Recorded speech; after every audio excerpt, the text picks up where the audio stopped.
Breaking news, USA is hit by white lung syndrome. The world is on high alert as the white lung syndrome is spreading like wildfire. Why is China hiding this mysterious pneumonia outbreak? Can we trust what is being reported by China? Are we going to experience a repeat of the C-19 pandemic? Welcome to Truth in Bible Prophecy. Kindly like and share this timely video to all. Here is a pestilence update that we should know. dailymail.co.uk, November 30, 2023. Now Massachusetts follows county in Ohio and says it's being hit by wave of white lung syndrome, pneumonia in children after China and Europe saw surge in cases and hospitalizations.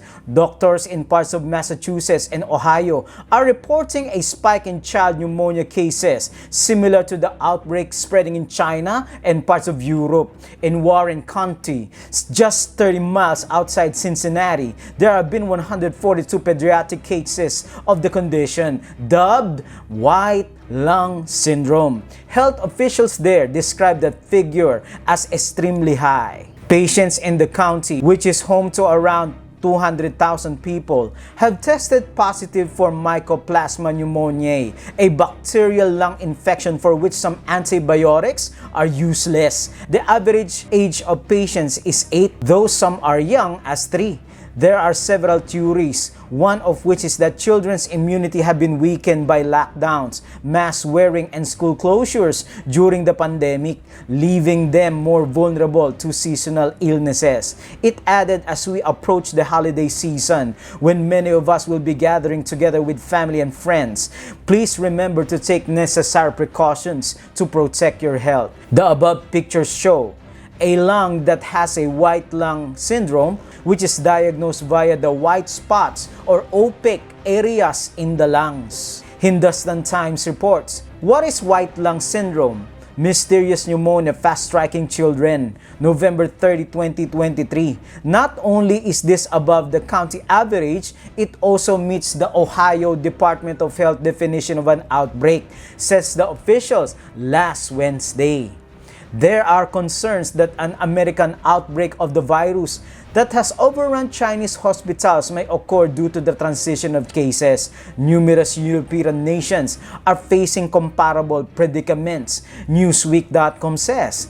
This map shows countries where WSL cases are rising after China outbreak.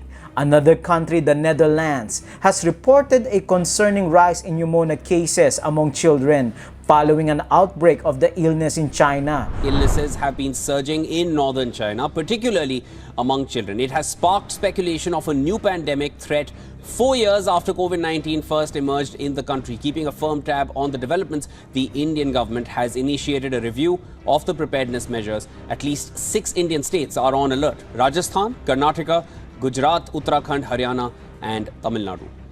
Now, the reports of a spike in pneumonia cases in China are similar to early reports of a mystery pneumonia outbreak back in 2019 in Wuhan, which heralded the emergence of COVID-19, and that is why this is creating a scare once again now that we are in 2023.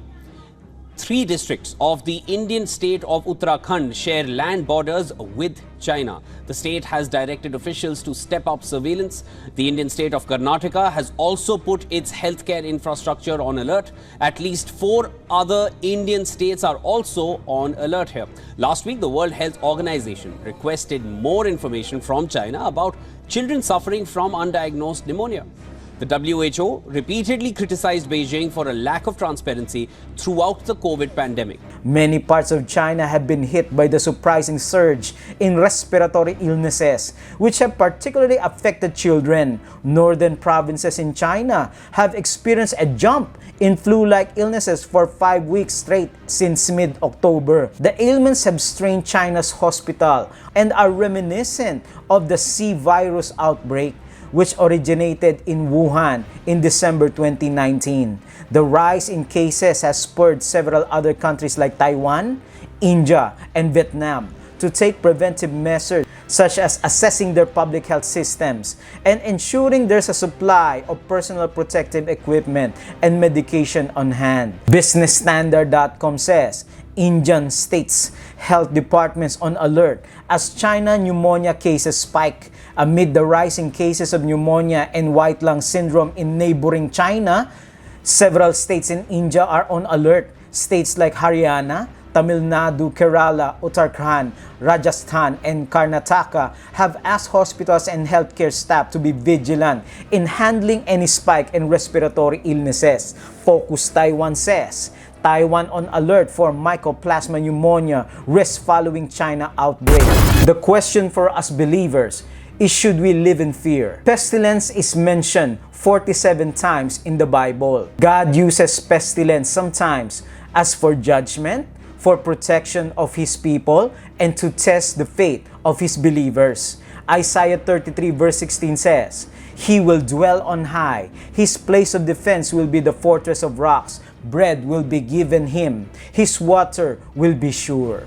Amidst the crisis that we are experiencing right now, God promises to protect His people and to rescue the perishing. Revival and Beyond, page 48 and 49, Ellen White says, God's word declares that Satan will work miracles. He will make people sick and then will suddenly remove from them his satanic power. Then will be regarded as healed. We are warned that in the last days, He will work with signs and lying wonders, and He will continue these wonders until the close of probation, that He may point to them as evidence that He is an angel of light and not of darkness. Grievous sore upon which had the mark of the beast, and upon them which worship His image. But the faithful ones that have been made Jesus the center of their lives, and surrendered to Him, and remain true to the commandments of God, are protected. Truly shocking facts about Bible prophecy. We must turn our eyes on Christ, friends, because true healing only comes from God. Not only that He heals our physical maladies, but He also heals our unbelief. Jesus removes our anxieties and depression and the worries of tomorrow. And this causes us to live an empowered life. We will be facing more and more pestilence in the future. But God is bigger than any outbreak.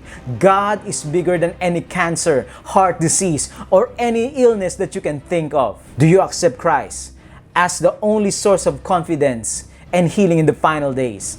Kindly type in the comment section, my eyes are on Christ. Thank you, dear friends. Kindly share this timely message to all, and may we all continue to seek truth in Bible prophecy.